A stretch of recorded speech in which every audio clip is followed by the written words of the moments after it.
Assalamu alaikum dear viewers, welcome back to our channel. An opponent of Islam has died and the news has been spreading throughout the internet. Salwan Momika, a guy who rose to notoriety in 2023 for desecrating a copy of the Holy Quran in front of Sweden's largest mosque on the holy day of Eid al-Adha, was discovered dead in his residence on Wednesday. The Swedish authorities have confirmed his death, and the news has spread extensively through news channels and social media. Nobody knows who was responsible for the gunshot or why a shootout occurred, but authorities are currently investigating. Salwan Momika tried to erase Allah's words and he was eventually erased from the world. His decision to damage the Quran in full public view in front of Sweden's largest mosque on Eid al-Adha demonstrated that he intended to deeply hurt the sentiments of the whole Muslim community. By desecrating the Quran under high security, he simply embarrassed himself further and was only showing the world that his heart is only filled with hatred and enmity. The wrongdoers and opponents of Islam continue to plot such crimes against Islam, believing that they will harm Islam or erase Allah's words by burning copies of the Holy Quran.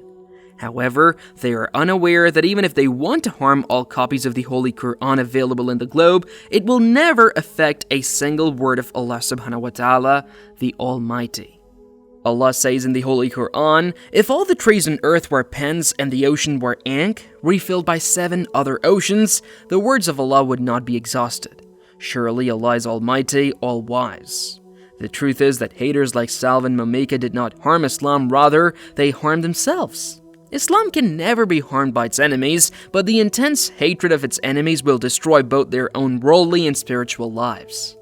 Allah says in the Holy Quran, "The evildoers certainly did not wrong us, but wronged themselves." Dear brothers and sisters, once a person leaves this dunya, his actual life begins. This new life is purely based on the actions that one performed in the dunya while alive. If he was a righteous soul and was a devout servant of Allah, he will be greeted by angels after death, and the sweet scent of his soul will fill the heavens. However, if he was an enemy of Islam and attempted to rebel against the one who created him, he will face terrible circumstances in the hereafter, and an extremely foul odor will emanate from his wretched soul. The Prophet ﷺ said, "Verily, when the unbeliever is ready to depart the world and is facing the hereafter, angels descend from heaven with darkened faces and with them sackcloth. They will sit away from his as far as the eye can see.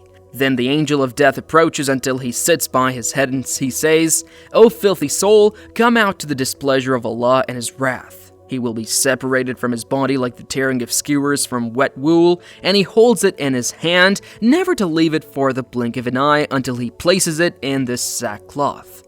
The scent from it is like the most foul corpse found upon the face of the earth. They will ascend with him and not pass by a gathering of angels, but that they say, 'What a filthy spirit.'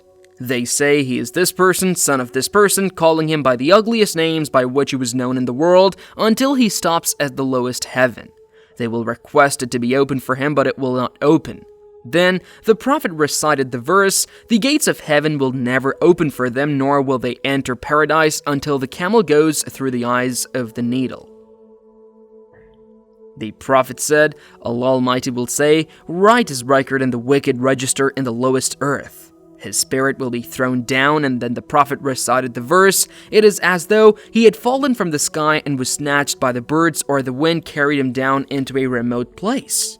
The Prophet said, 'His spirit will return to his body, and 2 angels will come to sit by him, saying to him, "Who is your Lord?" He will say, I don't know.' They will say, 'What is your religion?' He will say, I do not know.' They will then say, 'Who is this man sent to you?' He will say, I do not know.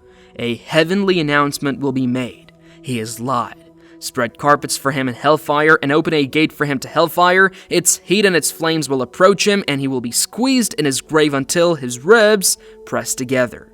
An ugly man with hideous clothing and a foul stench will approach him and say, "Glad tidings of what despairs you, for this is your day you were promised."